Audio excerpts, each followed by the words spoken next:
En el caso de las mujeres negras es el triplemente complejo. O sea, es tan complejo que a veces después nos miramos solas.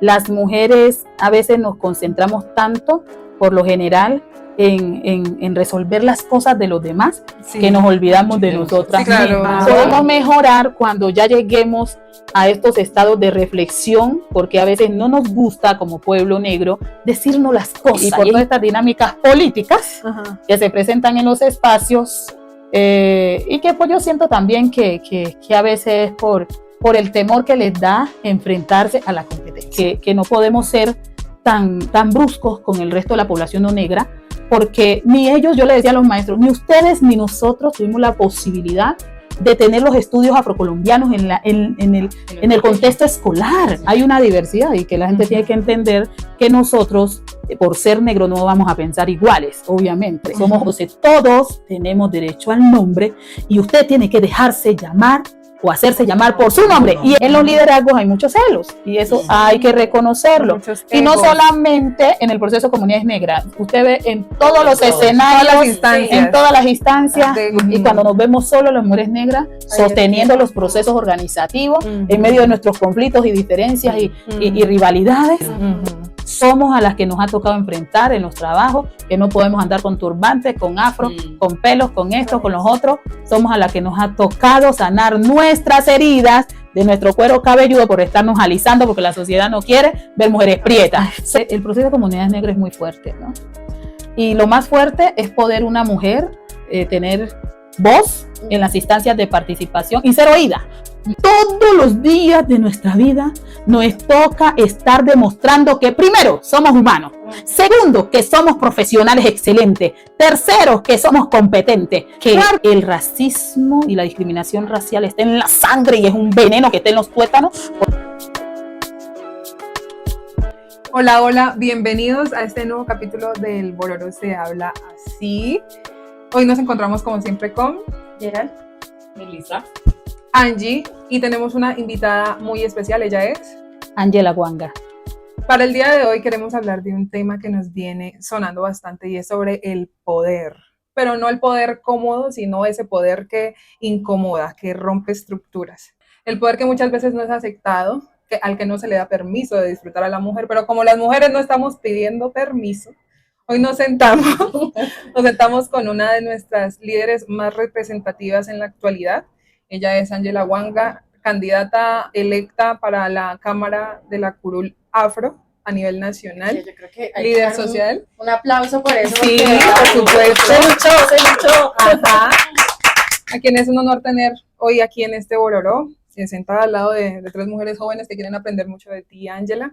Y gracias. Para eso queremos iniciar sabiendo quién es Ángela antes de llegar a este camino político. Bueno, chicas, gracias. Para mí es gratificante estar en este espacio con ustedes, mujeres jóvenes, diversas, y que me recuerdan, ¿no? En la época que yo llegué más o menos a la edad de ustedes acá a Bogotá, víctima del conflicto armado, de Tumaco, Nariño, la isla, nuestro terruño, que es hermoso, un territorio biodiverso, ecoturístico y multicultural. Pues Tumaco es un territorio que prácticamente es como lo último de la cuenca del Pacífico, y es lejito de acá, y adicionalmente a eso tiene como una particularidad, ¿no? Que la gente casi no sabe. La gente dice, ay, pero ¿por qué Tumaco es Nariño? ¿Eso es sierra? ¿Eso qué es? Entonces uno tiene que explicarle a la gente, ¿no? Sí.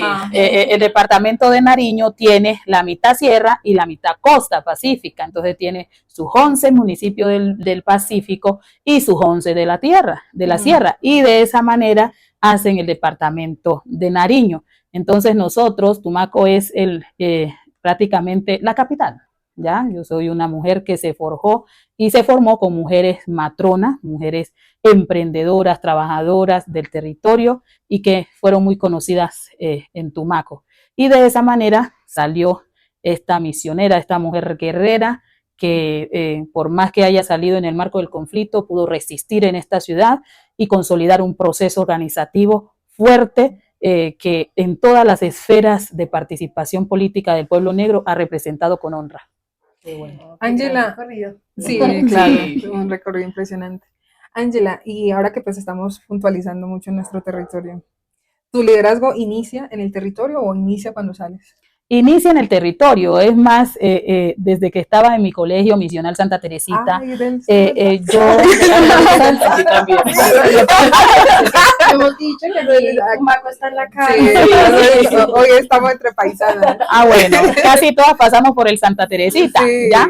Que es el colegio femenino católico Ajá. de Tumaco, y en mi época pues todavía no tenía el bachillerato, o sea, yo estudié en la misional Santa Teresita hasta quinto, pero imagínense que yo fui una de las mejores estudiantes del país a mis 13 años, terminando quinto, y un encuentro nacional de estudiantes, los mejores 700 estudiantes del país, quedé de alcaldesa, o sea, a mi edad de 13 años conocí la Casa Nariño, cuando Gaviria era presidente, entonces yo lidero desde que no sabía qué era liderar, ¿ya? Sí. Y después de eso ya fui personera un periodo en mi colegio, y pues todos los profesores sabían Ángela la emprendedora, a mí me decían la guanga, ¿no? Todas mis compañeras que me pueden ver a través de este medio, y todo el mundo la guanga, los profesores, ay, aquí no somos militares, díganle Angelita, y yo decía, no, yo me llamo Ángela, pero todos siempre me distinguían por guanga, la guanga, y entonces siempre la mujer productiva, porque me formé con una mujer emprendedora, Mercedes Montaño, que todo el mundo la conoce, una mujer que trabajó en el colegio que yo estudié, pues ella tenía un emprendimiento allá afuera,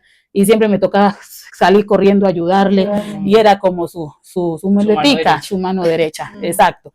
Y eso hizo que me forjara también mi carácter, ¿no? Porque una mujer fuerte, aguerrida, trabajadora, emprendedora, pero yo fui una mujer desde niña que mi tiempo libre siempre lo dedicaba a la lectura, a las tareas, al trabajo en equipo, y nivelaba mis compañeras, que la que estaba enferma, que la que no entendía, que la que confundía la B con la D, o sea, siempre fui la maestra de las demás. Claro. O sea, esa vocación ya venía creándose desde muy pequeña. Sí, y yo inclusive, a la hermana Margarita Vélez, que casualmente yo acabo que me enteré que era la prima hermana Uribe Vélez, era mi rectora, y ella me decía, Angelita, tienes que ser maestra, y yo no quería ser maestra, pero cómo es la vida, ¿no? Yo llego acá a través de los procesos y me vuelvo maestra a nivel académico, porque era lo que me buscaba, mi asignación, además del derecho, que también, pues, muchas carreras uno tiene por asignación, pero el ser maestra vino asignado a mí.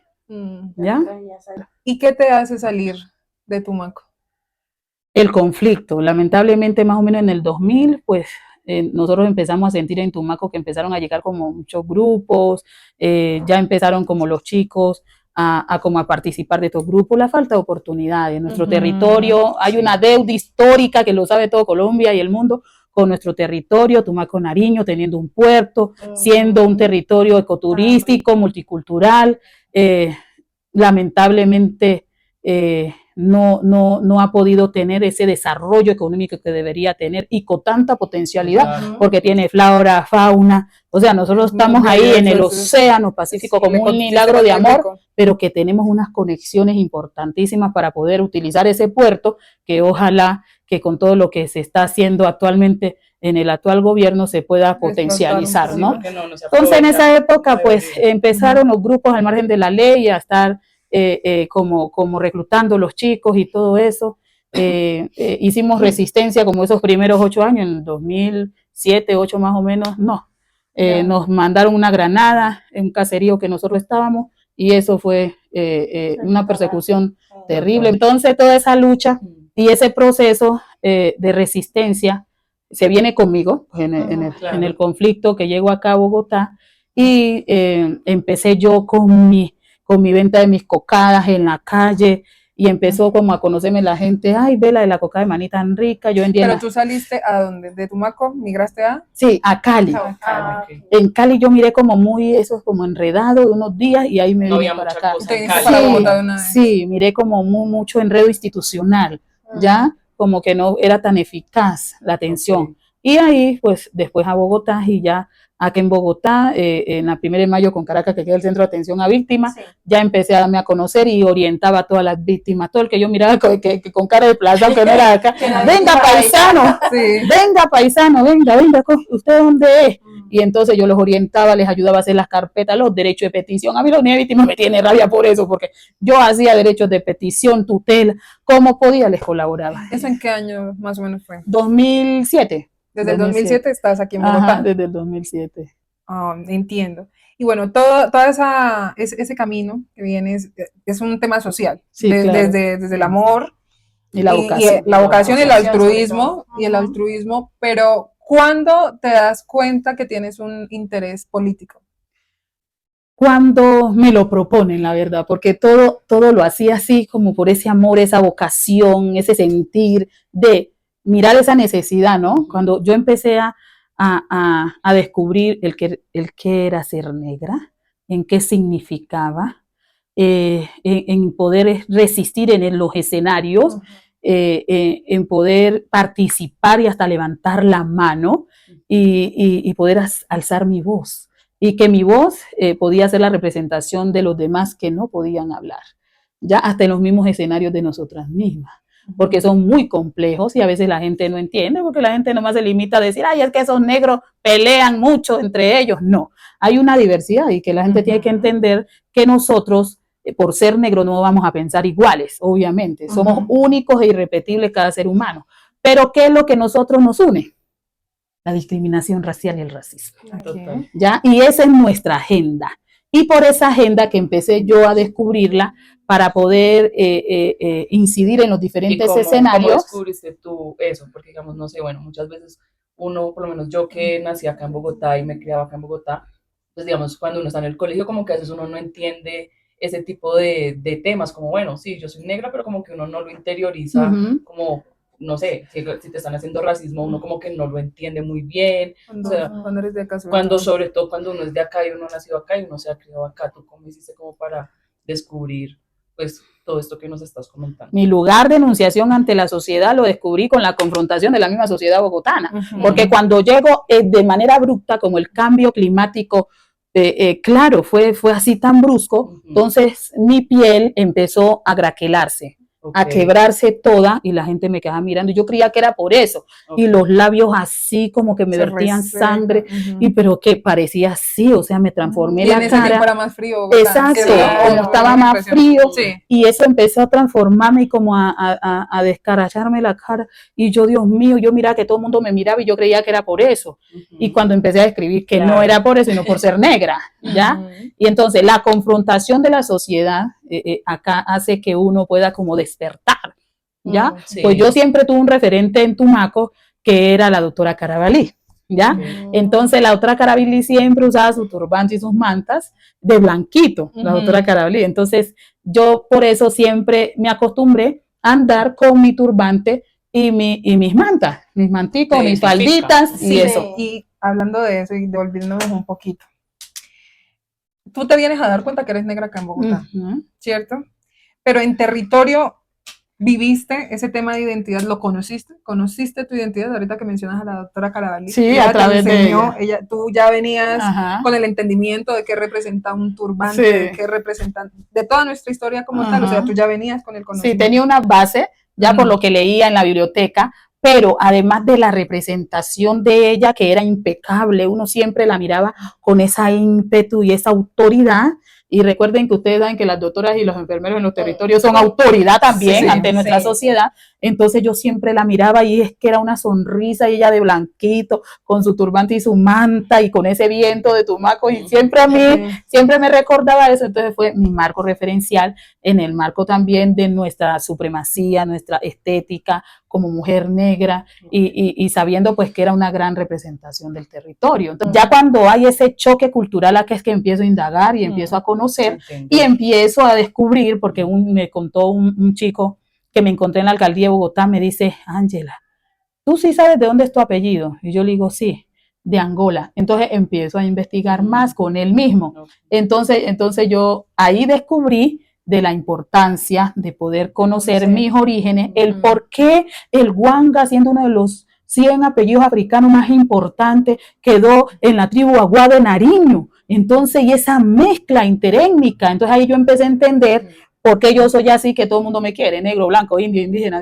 O sea, yo soy así, una mujer que toda la humanidad la abraza, porque yo amo la humanidad. Entonces, no más allá de ser negra, yo tengo esa perspectiva de mundo muy distinto, entonces yo no me cierro solamente por el tema del proceso de comunidades negras, sino de cómo el proceso de comunidades negras fortalece los otros procesos, ¿ya? Y cómo es la importancia de poder también visibilizar los aportes nuestros ante la sociedad, ante todos los escenarios, ¿ya? Entonces, y empiezo a entender cuál iba a ser mi lugar también acá en el mundo de la unidad, de la humanidad, a través de esta perspectiva de las comunidades negras.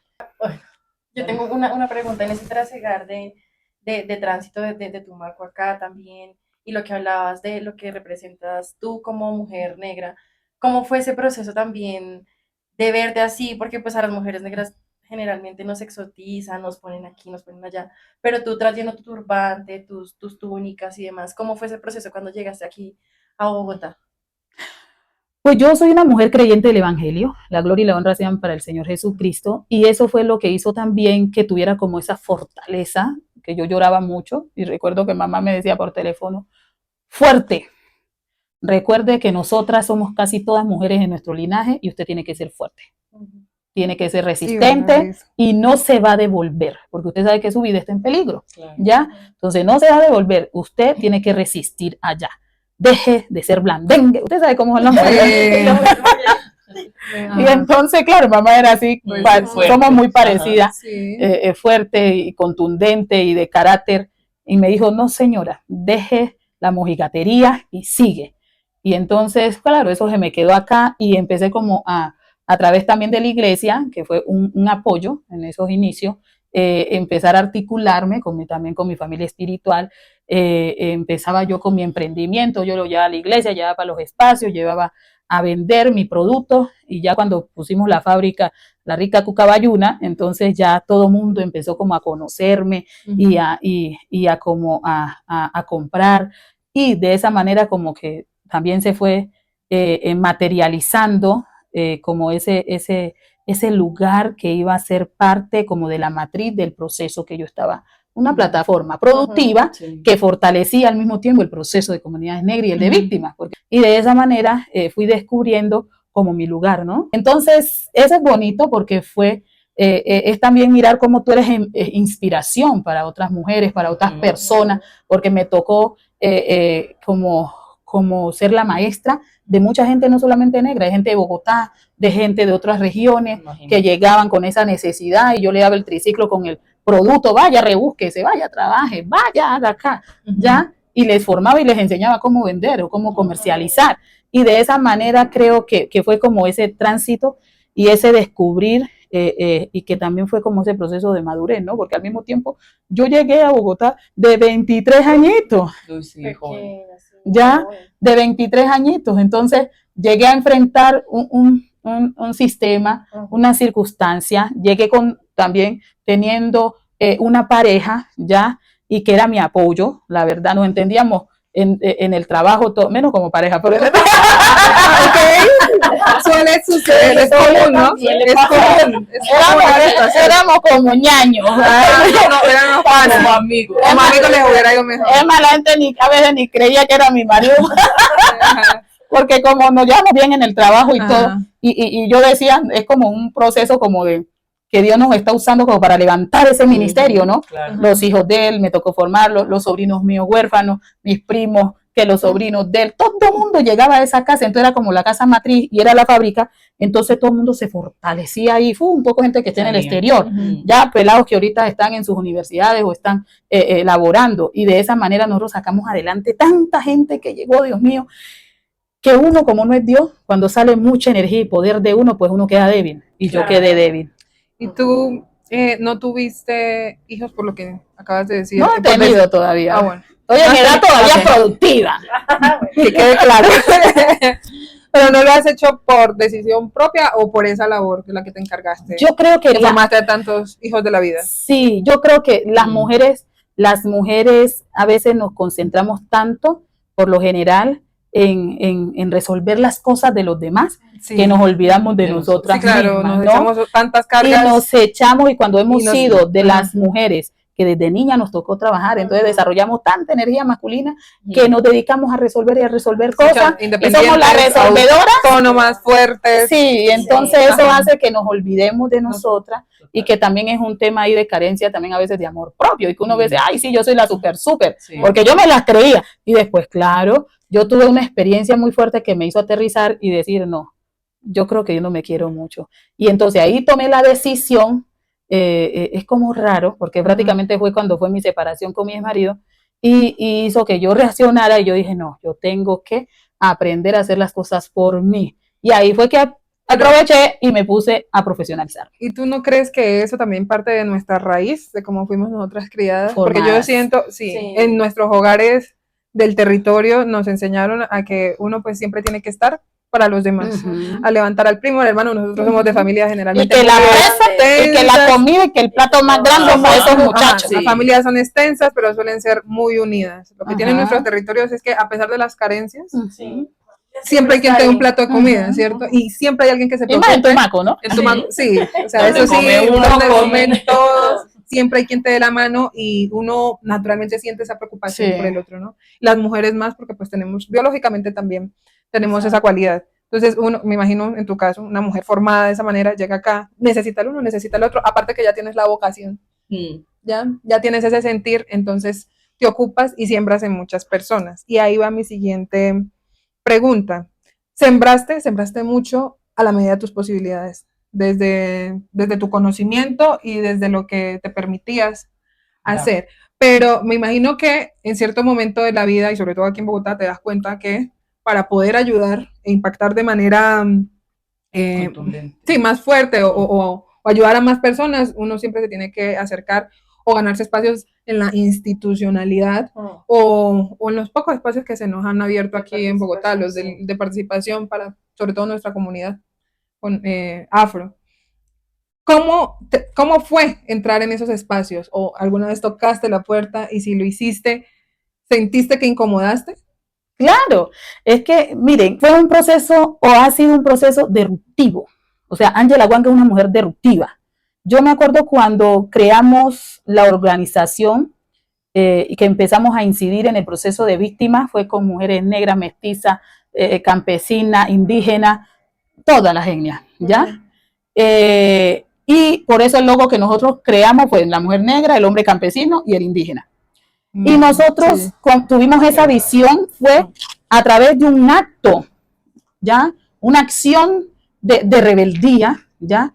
Y de derecho, y una acción de hecho que a través de unos fortalecimientos que salieron, mucho recursos para las víctimas del conflicto en los diferentes centros Dignificar, y habían hasta anotado el monto que había en esa época en Bancoldes, ¿ya? Decían que y que nos teníamos que anotar en unos operadores para poder tener esos fortalecimientos. Todos los emprendedores, las víctimas que éramos emprendedores, nos han puesto a hacer unos talleres por allá en Chapinero, que ahí tenemos hasta el certificado, que ahí los tengo, el operador quién es. ¿Y sabe qué?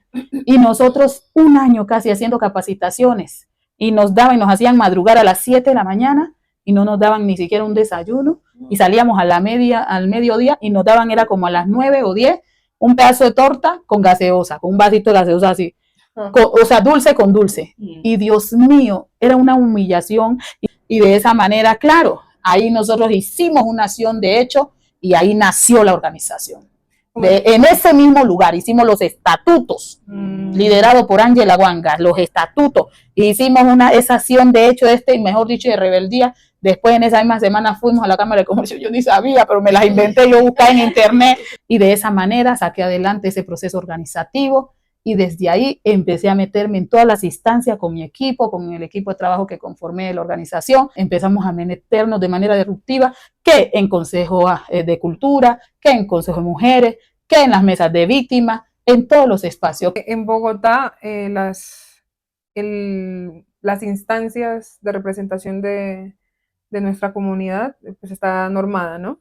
Y tenemos 20 mesas locales, comisiones consultivas locales de comunidades, tenemos una distrital.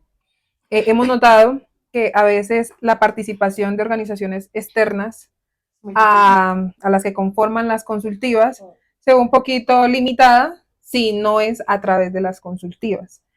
¿Tú alguna vez fuiste consultiva o cómo hiciste para poder participar en esas instancias sin serlo? Pues bueno, recuerden que las consultivas estuvieron suspendidas a nivel nacional en todos los departamentos y en Bogotá. Habían creado una comisión intersectorial donde eran los que lideraban los compañeros, los otros grupos de afro que viajaban y bueno, esto aquí no había nada.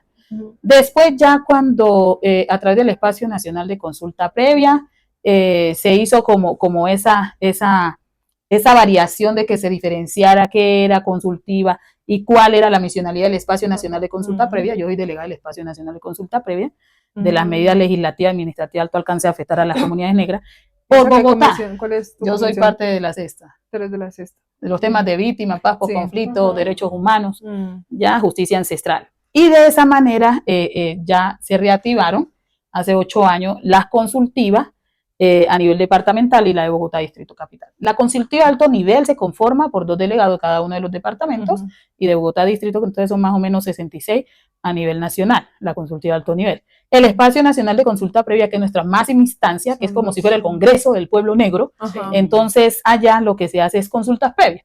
Ya la consultiva es seguimiento ley 70. Entonces la gente tiene que tener claridad de las misionalidades de los 2 escenarios. ¿Ya? Entonces a su vez acá la de Bogotá hace seguimiento a ley 70, pero en el marco del plan de acciones afirmativas, ¿ya? Porque acá Bogotá, como tenemos una dinámica muy distinta, tiene 20 localidades, ya las problemáticas también son muy distintas y son diferentes. Entonces, por esa razón, y también pues nos ha tocado ser disruptivos como pueblo en estas luchas, y pues hay que también reconocer pues lo que han hecho los hermanos que estuvieron antes de nosotros, pues que abrieron esa brecha para que estuviéramos en estas instancias. Ya, pero pues las dinámicas son muy complejas, inclusive cuando se reactivaron las consultivas, eso yo tuve allá un problemón, porque no dejaron que yo entrara, ¿no? Habiendo sido parte de Santa Fe, de la Mesa Afro de Santa Fe, y por todas estas dinámicas políticas que se presentan en los espacios, y que pues yo siento también que a veces es por el temor que les da enfrentarse a la competencia.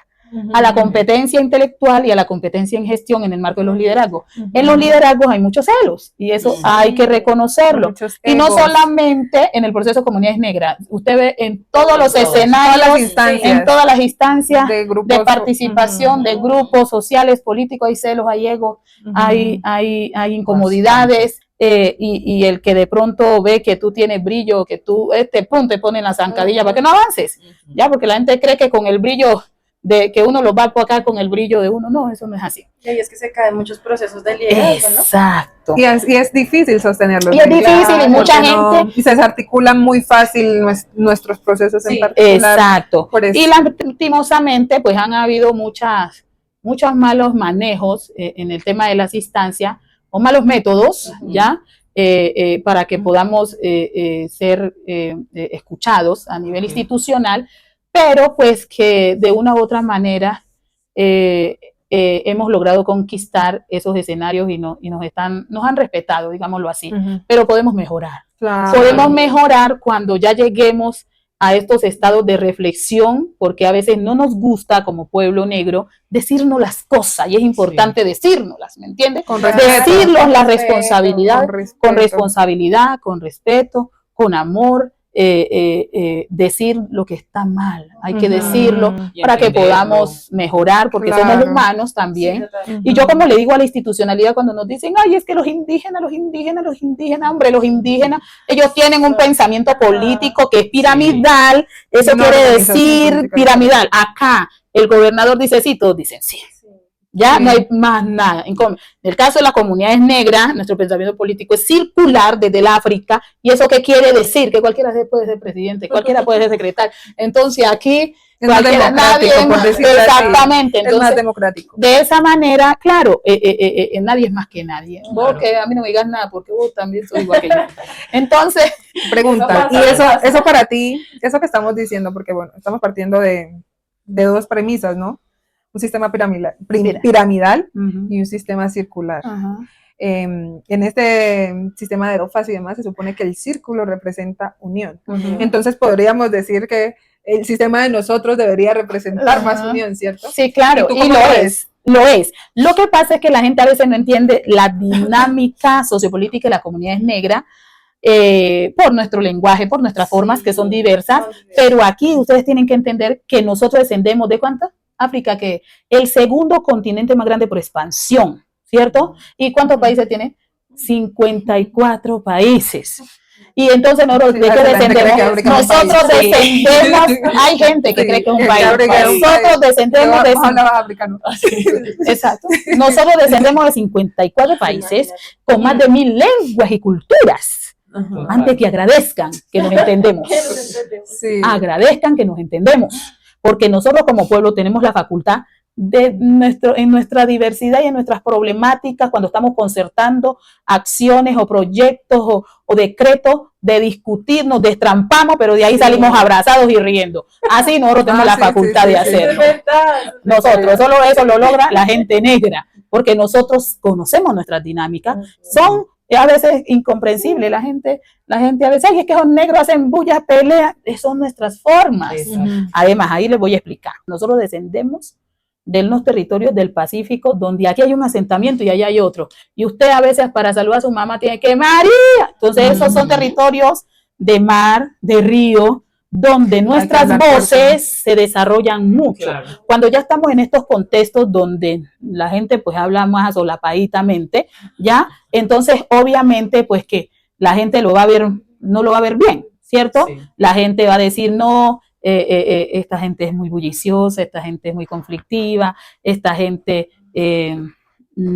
como que no se saben comportar, pero son parte de nuestras prácticas diarias. Ahora no es lo mismo en Tumaco como en el Chocó, como en Buenaventura, como en el Caribe, como en Puerto Boyacá, como en Arauca, que también hay comunidad negra. Entonces, en todos esos territorios también dentro de nuestras comunidades hay diversidades. Sí, tenemos nuestras particularidades. Exacto. Sobre eso también nos gustaría hablar en otro momento. Que todos los negros somos iguales. Todos somos del mismo lado. El sur del Pacífico es tan diferente al norte del Pacífico. Bueno, en fin, pregunta sobre ese tema más allá de la interculturalidad. Sabemos que ya venía siendo formada de Tumaco. Vienes y fortaleces todos esos conocimientos acá en Bogotá. No solamente con lo que hayas estudiado, sino también desde la experiencia y todo lo que has hecho de manera empírica. Sabemos que para las mujeres es difícil. Siempre difícil. Es muy difícil, pero para las mujeres negras, mucho más. 3 veces mucho más. ¿Cuántas veces o qué tan agotador para ti puede haber sido demostrar y demostrar y demostrar, validar tu conocimiento? Muy que fuerte. La gente entienda que sí sabes.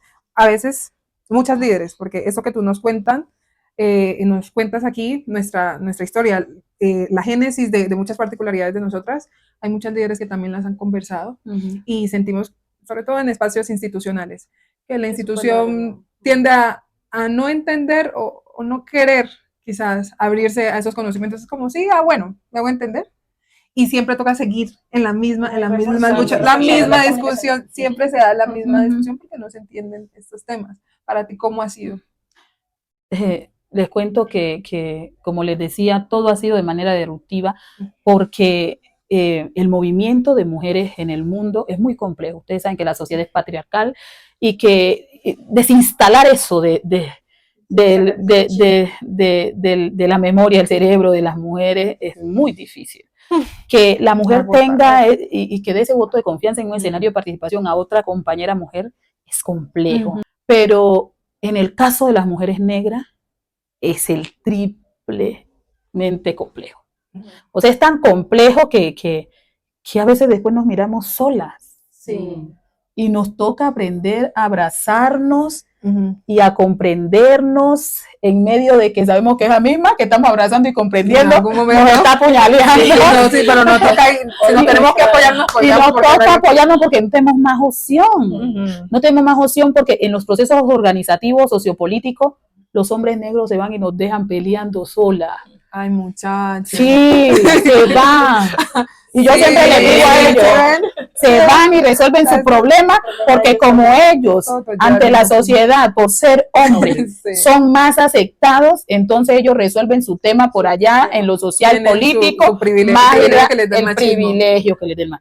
Y por allá resuelven su tema y nos dejan botadas. Ujú. Y cuando nos vemos solo las mujeres negras, Ahí es sosteniendo que- los procesos organizativos, Ujú. en medio de nuestros conflictos y diferencias y Ujú. rivalidades, pero Pero nos sosteniendo, toca, sí. nos toca. Y nos ha tocado aguantarnos y nos ha tocado sostenernos. Uy, duro. Y por eso somos merecedoras de honra, porque nos ha tocado difícil. Es a la que peor nos toca en la sociedad. ¿Ya? Sí, En la sociedad, no solamente aquí en Colombia, sino a nivel mundial, es a la que peor nos toca. Sin embargo, las mujeres negras son las que han formado a los hombres políticos, como John F. Kennedy. ¿Ah? ¿Quiénes son las que la han formado? Las mujeres negras. ¿Mm? Asimismo, las mujeres negras son las que fortalecen los procesos en los territorios.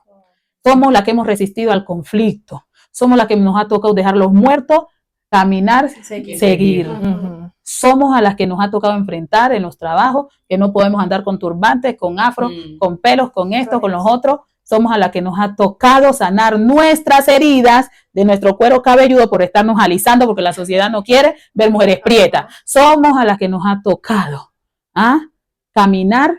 ¿Con qué? Hasta con los hijos que no son nuestros. Yo que he formado tantos hijos que no ni los he parido. ¿Me entiendes? ¿Por qué? Porque nuestra formación ha sido así. Imagínese una mujer negra que salió de Tumaco por el conflicto, viene con unas afectaciones del conflicto a resistir a una ciudad que la recibe y que eso nos ha tocado pasar mucho. De esa manera tan abrupta, pero que llega a posicionar su proceso organizativo a San Bernardo, una de las ollas más profundas y graves de Bogotá, donde hay una dinámica muy compleja de sobrevivencia, donde hay drogadicción, prostitución, exconvictos, donde hay una cantidad de acontecimientos, el contexto es muy fuerte. Ya, y así, 10 años en ese territorio, resistiendo, formé a mis hijastros, formé hijo ajeno, formé al uno, formé al otro, y yendo a esos colegios a dar pedagogía. Estrategias pedagógicas que yo creaba para poder facilitar el relacionamiento de mis muchachos en los colegios y en la sociedad. Pero todos le salieron diciendo a ellos su nombre.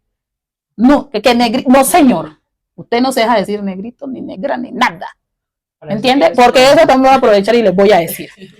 Ahora es una cosa. Sí, señora. En el marco de la identidad, usted no se debe decir o dejar decir negro ni negra. Eso no tiene nada que ver con el embolate que tienen un poco por ahí por Facebook y por las redes sociales, que dicen, ay, es que yo me identifico negro o negra, y entonces eso yo me autorreconozco y que yo me siento muy orgullosa. Una cosa es que te sientas orgulloso vos. Vos te tenés que sentir orgulloso para vos, pero no para que otro te llame. ¿Me entiendes? O sea, es distinto. Claro, para eso todos tenemos un... Tú te tienes que sentir orgulloso tú de ser negro o negra, pero no para que otro te llame, porque ese mismo que te lo dice hoy de buena manera, mañana te dice negro, hijo. Entonces, después dicen que tú eres agresivo porque una acción conlleva una reacción. Y tenemos una carga histórica que hace que tú no andes soportando esa palabrita cuando se dice de manera despectiva. Entonces, por esa razón, tú no puedes dejarte decir negra ni negro. Los 8 derechos inalienables, ¿cuáles son? ¿Ya se acuerdan cuáles son? Ah, bueno, uno de esos es el derecho al nombre. Entonces, todos tenemos derecho al nombre y usted tiene que dejarse llamar o hacerse llamar por su nombre. Y el que no lo sabe, ¿por qué la que va pasando por ahí es señora? ¿Y por qué voy pasando yo y soy la negra? ¿Por qué? ¿Por qué? Si no me conoces. ¿Por qué? Si no me conoces. Entonces tú tienes que incidir para que la gente te respete como ser humano, porque a nosotros, que se la voy a conectar con la pregunta que me hacía ahora rato, todos los días de nuestra vida nos toca estar demostrando que primero somos humanos, segundo que somos profesionales excelentes, tercero que somos competentes, cuarto que somos unas personas buenas para tener contento a la sociedad. No, señor. Por esa razón es importante que tú negra, que tú negro tengas claridades, que tú te tienes que identificar es tú, tu etnicidad, no desconocerla, sentirte orgulloso. Tú, si quieres utilizar tu estética, bueno, la mía no es por disfraz, la mía es por asignación espiritual, que es distinto. Y así de esa manera, cuando tú tienes claridades, ¿ya? De tu lugar de enunciación en la tierra y en el mundo y en la sociedad que estamos, que es la colombiana, que es racista estructuralmente, de esa manera tú entonces puedes decirle al otro, a mí me respeta. Si usted no me sabe mi nombre, para usted soy señora, señor, señorita, niño, Joven. niña, joven, son los adjetivos generales para llamar a los demás. Pero no usted ¿cuál es esa confianza? Sí. Por eso ni a las parejas eso se le permite. Así, La señora oiga, Ángela ¿no? acaba de responder una de las preguntas más recurrentes aquí en Bogotá, y no solo la que nos hacemos nosotros mismos, que, ay, ¿cómo te gusta que te digan? No. ¿Vos sos afro o sos negra? Ujú. Que hay una conversación muy, muy común, sino la misma gente no racializada. Te ¿sabes pregunta qué? generalmente, ¿y a ti cómo te gusta que te digan? Sí. Negrita, a mí me pasó en la universidad. Ah, sí. Había una, no, sí, ese día la inducción estaba solo yo, y siempre les da por hablar de algo de negro cuando ven un negro.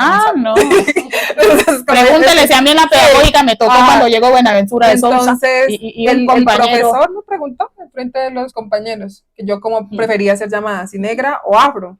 Y yo le dije, profe, Angie Vivas. Se incomodan. Ajá, Se incomodan. Yo pues he trabajado en entidades públicas y me preguntan siempre lo mismo, cómo referirse a la población, porque trabajo con ¿Qué población de tal? comunidades. Y No yo- te ven como humano. yo, pues, ¿cómo O sea, te eso lo refieres? dudo. Oye, que eso pasa. Yo, ¿cómo le dirías a la señora que va pasando ahí, que viene ahí? ¿Cómo la vas a atender? ¿Qué le vas a preguntar?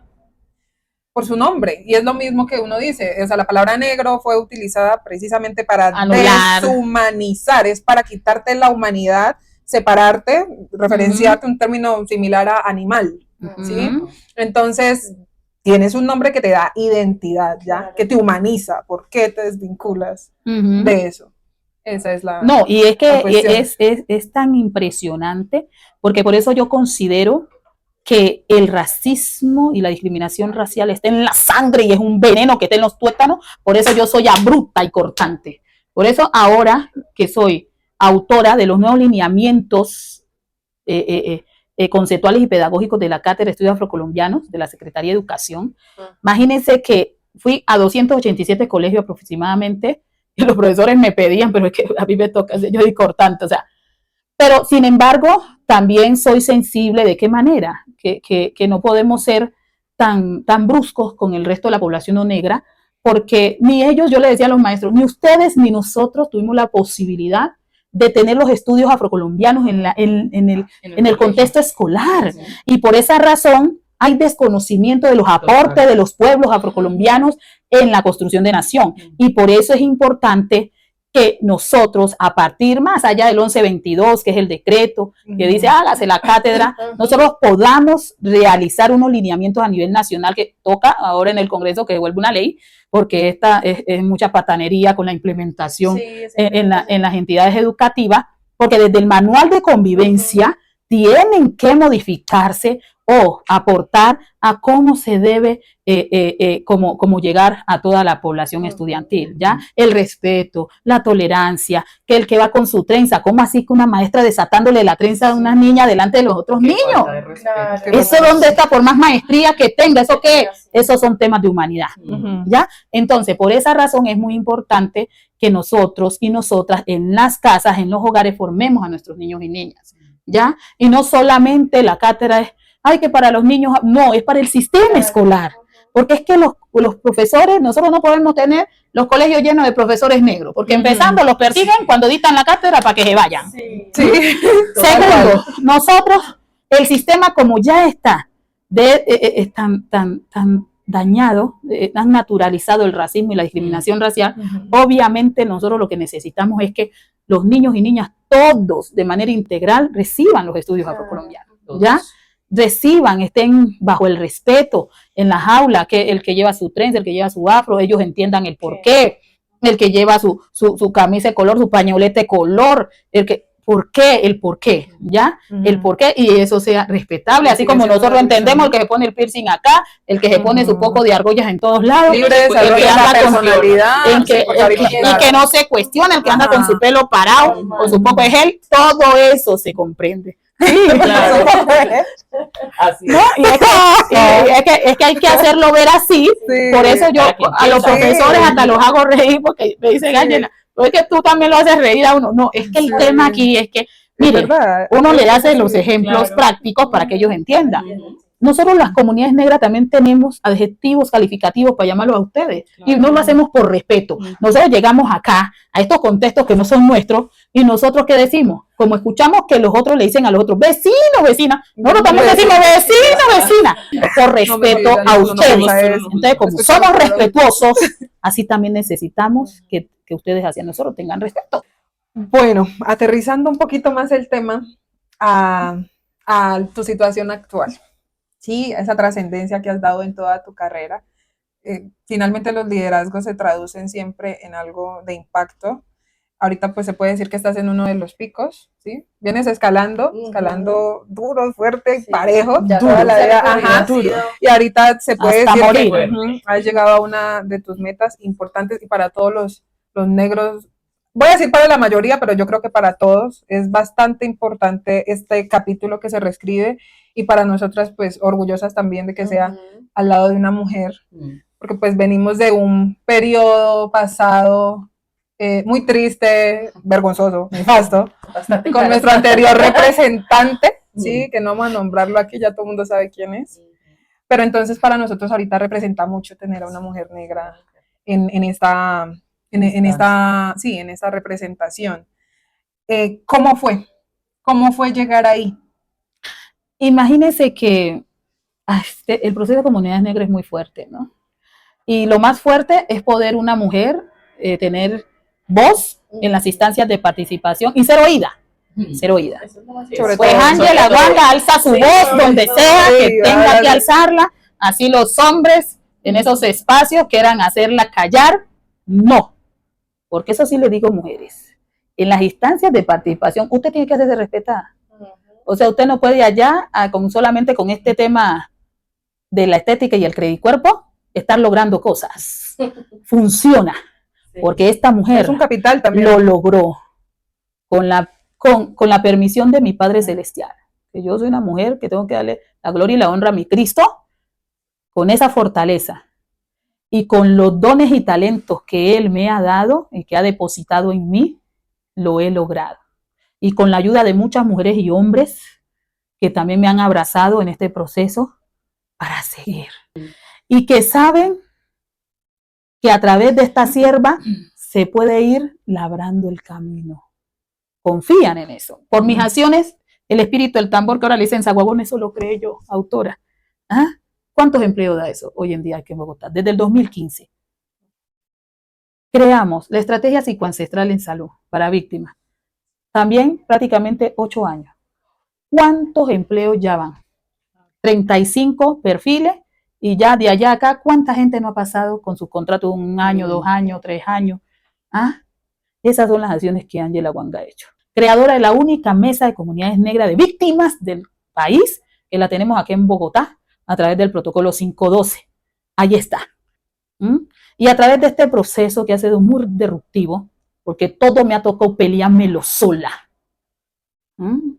Sola, con convicción, con carácter, con esa fe que me lleva a través de mi Espíritu Santo. Y ahí estoy.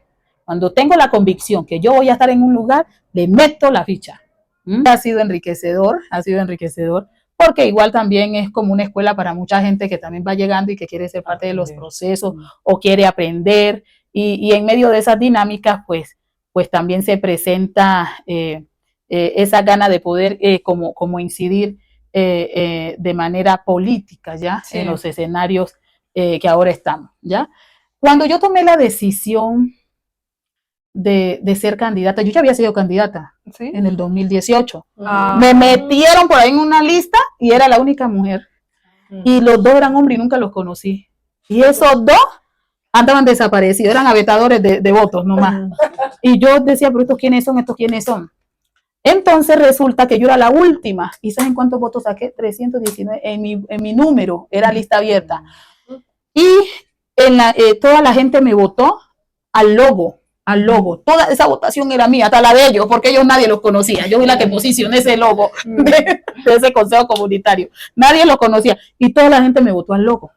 Entonces yo por eso en este ejercicio político, cuando me uní con Oscar, le dije, no, toca que sea lista cerrada. Lista cerrada.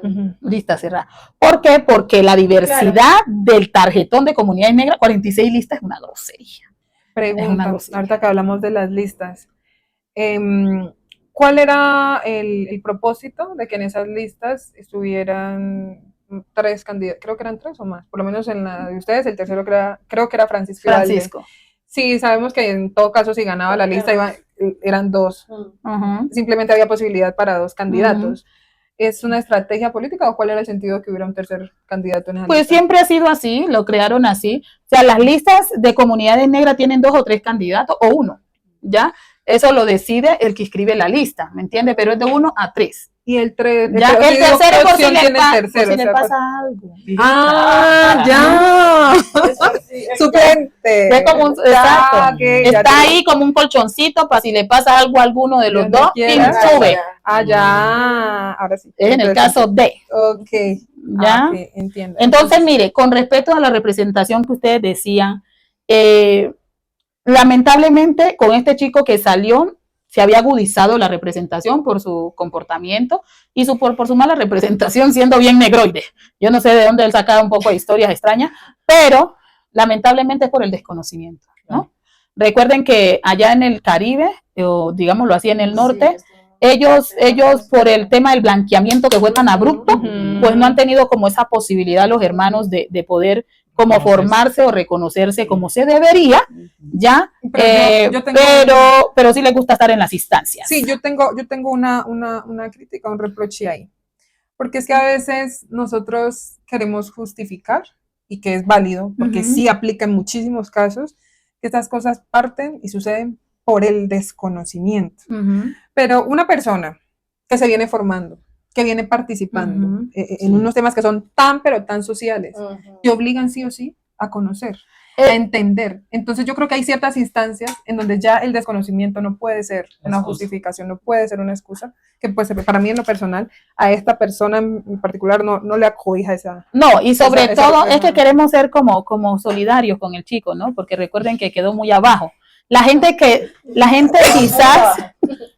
quizás pensó que la competencia directa era él, pero la gente se olvidó de los otros, de las otras listas que estaban calladitas. Entonces, ese tema es tan delicado porque las mafias se habían adueñado de las 2 instancias de participación política en el poder legislativo del pueblo negro. Pero no lo vamos a permitir más. Y si lo permitimos, es porque nosotros nos servimos, porque nosotros tenemos esas 2 instancias por la lucha nuestra, por la lucha negra, no para que otro venga aquí, usurpadores, a estar participando en nuestras instancias, ¿me entiende? Entonces nosotros tenemos que tener claridad. Hombre, tanto que nos ha costado que nos respeten en este país, tener la jurisprudencia que tenemos para nosotros venir aquí a estar dejando o permitir que llegue gente. Por eso esa ley 649/2001 tiene que ser modificada. Nosotros tenemos que tener unos criterios de selección, porque hombre, por lo menos una persona que aspire a una instancia de esa tiene que tener los conocimientos básicos, que es el proceso de comunidades negras.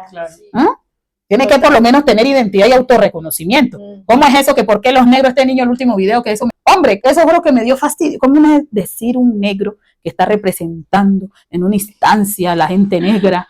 ¿Por qué no me fue para allá para sus otras representaciones? ¿Por qué los negros, qué fue que dijo en ese video? Que los negros no tenían derecho por ser negros a tener empleo. Entonces, ¿qué hacen esa representación? Él por ser negro no estaba ahí en esa representación. Que no existe la deuda histórica, que a los negros no se les debe nada. O sea, dice que cualquiera puede ser negro, que si él se quiere reconocer indígena, mañana también. Muchachito, mijo, necesitamos una conversación personal con usted.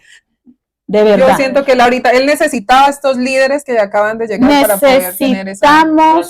Necesitamos, no, yo quería encontrármelo antes, porque para que no fuera a desperdiciar sus votos y hubiera quedado en un Senado por allá, en una de esas otras representaciones, porque igual él ha hecho su proceso y tiene sus seguidores, ¿entiendes? Entonces igual a nosotros nos conviene un hombre negro allá en otra instancia, en otro partido, porque es un cuerpo racializado, pero no con esos enredos mentales para que esté representando a las comunidades negras, no, mijo, porque acá no, acá usted tenía sus votos que allá aprovecharlo en una instancia, en otro partido, en otra representación donde representara a Colombia, no a la gente negra, porque con esos enredos mentales nos perjudicó, mijo, y nos seguía perjudicando.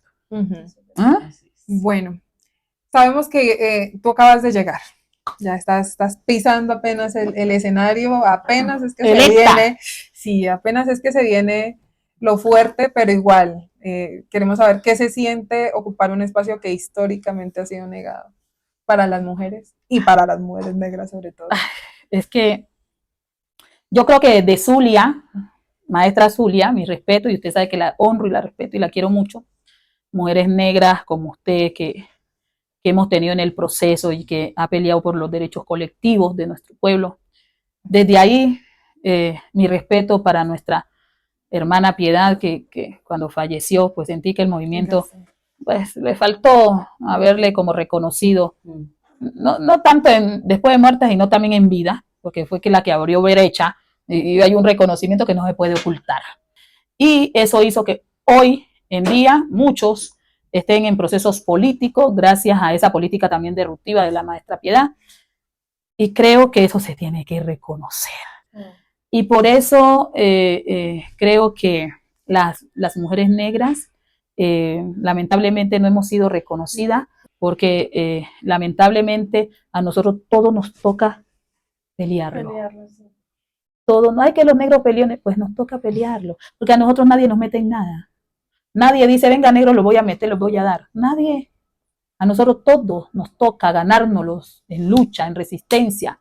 ¿Ya? Este cimarronaje nos toca enfrentarlo de esa manera. E incidir en estos procesos políticos es complejo, porque para nosotras las mujeres, como les decía, la sociedad como es tan patriarcal, es mucho más difícil. Y para las mujeres negras, mucho más complejo. Y por esa razón, cuando tomé la decisión de ser candidata, no sé, yo sentía que en mi corazón que iba a ganar, no sé cómo, porque yo ya había tenido una experiencia, ya había sacado las conclusiones, los errores, los pros, los contras, todo, y ya tenía como el mapa ya de lo que iba a hacer en esta próxima experiencia, y adicionalmente a eso, pues tenía como claridad de que esa era mi meta, ¿ya? Yo no tengo estructura de nada, ni estructura política, ni tenía aliados, ni tenía financieros, ni tenía nadie que me apoyara, solo mi convicción. Por eso cuando tú tienes una convicción, tienes fe y tu destino lo debes seguir, tienes que seguirlo, ¿ya? Tienes que seguirlo. Miren, yo sé que en estos momentos hay mucha gente todavía así, sorprendida. Sí. ¿Saben por qué? Porque no creyeron en mí. Pero la inteligencia y la sabiduría y los dones que Dios depositó en mí hizo que esta mujer se formara, se preparara. Entonces yo puedo entender ya que hasta seamos despectivos con una hermana que se formó desde abajo. Bueno, Ángela, entonces nos queda clarísimo que te la has guerreado, que lo que has enfrentado en la vida ha sido retos, y esto también es un reto. Sí. Entonces fue difícil llegar, ya llegaste, apenas vas a ver qué tanto es lo que hay que asumir, que sabemos que lo más probable es que sea también algo grande. Entonces, 2 preguntas para cerrar, y la primera es, ¿qué tipo de liderazgo no quieres hacer? Y bueno, te hago la segunda pregunta más bien. Respóndeme esa, que dependiendo de tu respuesta te puedo hacer la próxima. El liderazgo permisivo, el liderazgo que le toque estar levantando mano y haciendo el sí o el no. No, yo soy una mujer disruptiva, de propuestas, de crear, de poder construir con las comunidades. Y precisamente creo que por eso en el camino, como les decía ahora rato, cuando tuve esa decisión en el proceso de la campaña, que yo decía, Dios mío, ¿qué hago? Apareció Oscar, ¿no? Y pudimos conformar Libres, y a través de ese movimiento Libres pudimos decir, bueno, vamos a llevar este sueño a la realidad. Pues Oscar es un joven que como ustedes miran, también es irreverente, es cimarrón, también le preocupan pues las comunidades negras, afrocolombianas, y con Francisco, que es un cimarrón, que es un gestor cultural y que también ha sido formado desde muy chico en el movimiento, pues, y Ángela Wanga, la mujer de la lista, que es la del proceso, la estructura, la que ha estado prácticamente 20 años en el proceso y en el movimiento. También esa forma que Dios me ha dado de poder continuar, seguir con esta lucha colectiva, porque yo soy una convencida que a nosotros como grupo étnico nos toca siempre hacer acciones de lo colectivo para que llegue a lo individual. No nos funciona de lo individual a lo colectivo, jamás. Y por eso tomé la decisión de ser candidata a la Cámara por Comunidades Negras, para poder arrebatar esa honra que el pueblo nuestro necesita, y para poder rescatar esos escenarios de participación política que nos ha costado poder tenerlo. Lo que queremos es que nuestro pueblo sea bien representado. No será fácil, porque 2, 3 golondrinas no hace verano. Sin embargo, esperamos consolidar un partido donde todos y todas podamos participar, donde todos y todas podamos estar trabajando por nuestras colectividades, desde nuestras diferencias, desde nuestras diversidades, y que todos y todas podamos también ser conscientes del hecho y el acto histórico que hicimos como movimiento Libres en Colombia. Si ustedes se ponen a mirar, nuestra representación ha sido en el Congreso, somos de los pocos negros y negras que llegamos y que llegamos con esa votación. Entonces nosotros teníamos que representar esa otra Colombia negra que en realidad ha sido invisible, ¿me entiendes? Y que estaba preocupada porque los escenarios están raptados por una gente que no representa. Nosotros tuvimos un espacio en donde hablamos de política un poquito más tradicional hace unos meses, y hacíamos esta pregunta para la inversa. Decíamos, nuestra participación en absolutamente todos los escenarios es limitada, ¿cierto? Y en política no es la excepción. Entonces, muchos de nuestros negros que se atreven y se lanzan a las contiendas políticas quedan relegados, obligados y rezagados a buscar un espacio donde se lo den, que no es difícil tampoco encontrar un espacio en un partido tradicional, es difícil. Entonces, si a esta persona le dieron la oportunidad por allá en un centro democrático, cambio radical, conservador, por allá va a ser su apuesta, y nosotros decíamos, bueno, desde allá él puede igual manejar su agenda, ¿no? Su agenda, en donde la prioridad es su gente y los temas sociales, que se supone que no van más afín a la agenda de los partidos de izquierda. Decíamos, sí, pues le toca, ¿cierto? Pero vemos que también ahorita invirtiéndolo, nuestros poquitos espacios que se han ganado, que son estas curules especiales, tienden a ser utilizadas de la misma manera por la gente no racializada. No encontró su espacio, ¿sí? En el abanico de opciones que sí tienen ellos, y lo encontraron y por alguna razón les fue más fácil utilizar los espacios de las comunidades, y ahí se meten. Y lo peor es que muchas veces nosotros lo permitimos, y nosotros nos dejamos convencer y nosotros votamos. Sí, porque no creemos muchas veces en nuestros propios líderes. Sí, claro. Y lo que pasa es que es distinto, ¿no? ¿Y por qué es distinto? Porque en el caso de las dos circunscripciones de comunidades negras seducen porque se crean partidos. Entonces, esta cantidad de gente que nadie los quiere, que por allá en un partido, otro partido tienen sus enemiguencias, vienen acá a buscar a través de un negro, ¿ya? Que lleva nomás este cuerpo racializado, pero que de acá sigue siendo, digámoslo así, colono. Entonces, de esa manera hacen que nos roben esa participación para que ellos puedan por allá crear sus partidos y dárselos a sus amigos, a los que hacen sus acuerdos. Y por esa razón ya estaban como amañados, ¿no? Porque el movimiento hasta se había desprendido de las cámaras, ¿ya? La gente, que el que quedó con su estructura, con su mafia o con lo que sea. Pero en el caso de del proceso de comunidades negras, nosotros tenemos que ser conscientes de que tenemos que recuperar unas instancias que estaban secuestradas prácticamente, ¿ya?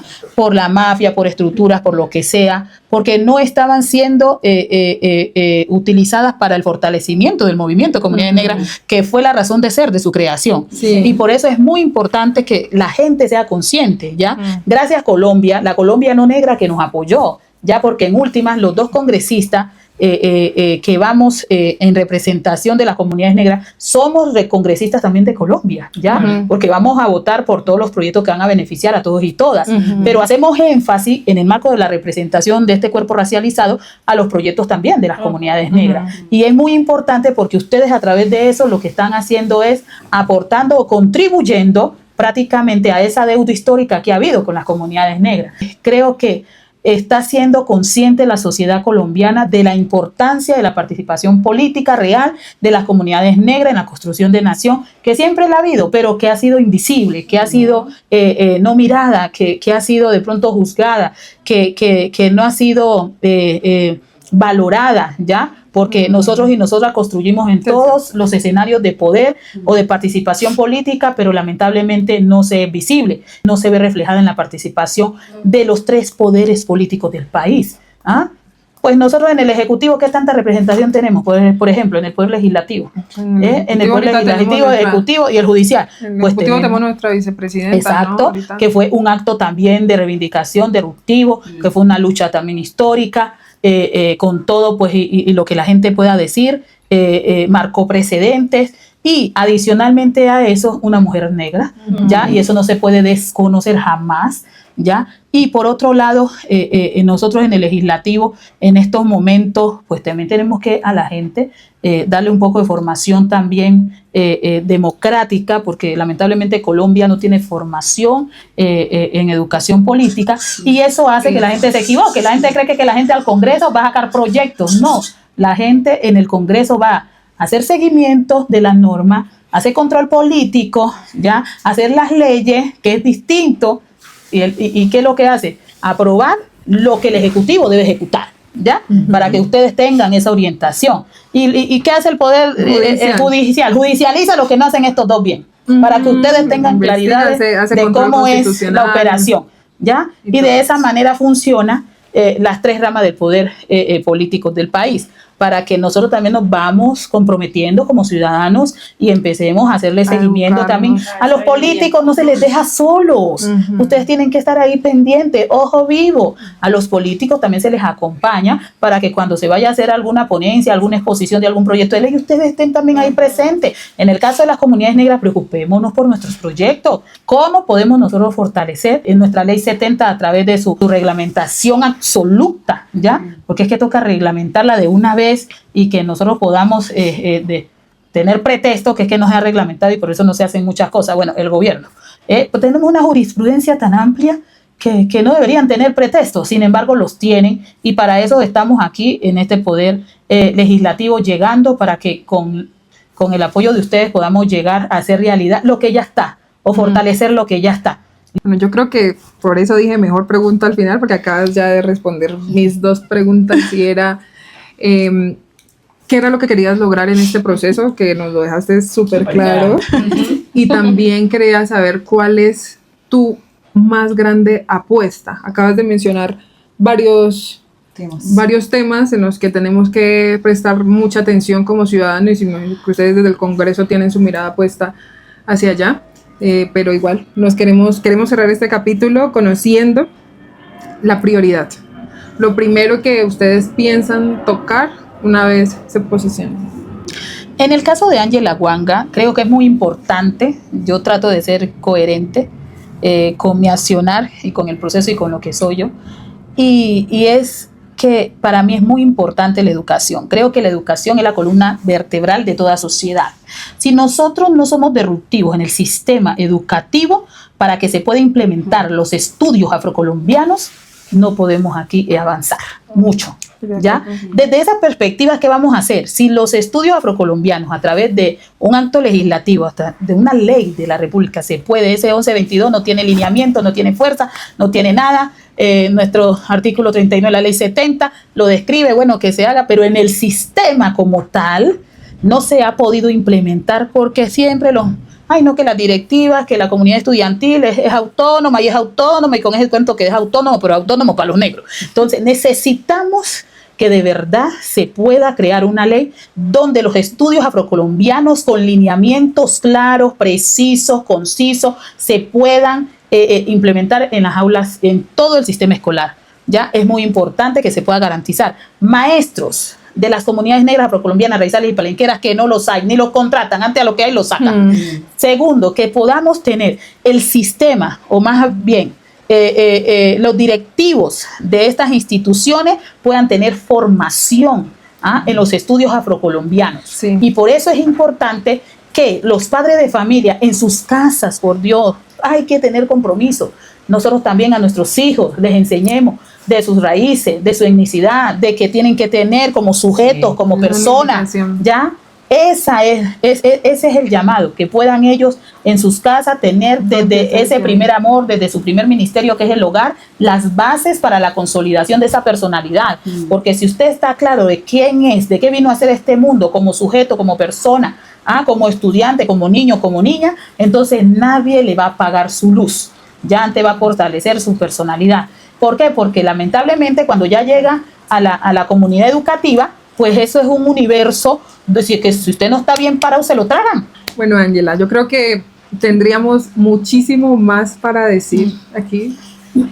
De hecho, sí, siento que a pesar de que hemos hablado bastante, los temas se nos han quedado cortos, Ay, sí. porque sobre nuestra comunidad hay tanto que decir, tanto que conocer, y muchas gracias.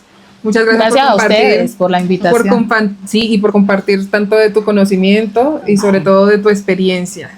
Hoy estamos no solamente con una representante de la Cámara, sino con una persona que se la ha luchado, que se ha ganado muchos espacios y que nos representa y nos enorgullece porque pues es una mujer que llegó al poder, pero es que una mujer negra cuando llega al poder no llega sola. No llega sola porque amplía la gama de oportunidades para las mujeres que venimos detrás, y por eso, gracias, es un honor compartir contigo este espacio. Gracias a ustedes, chicas. Y el bororó está contigo. Sí. Gracias, chicas. Gracias. Yo creo que estos espacios son muy importantes para poder sensibilizar, socializar, dar a conocer, compartir el conocimiento, los saberes, ¿ya?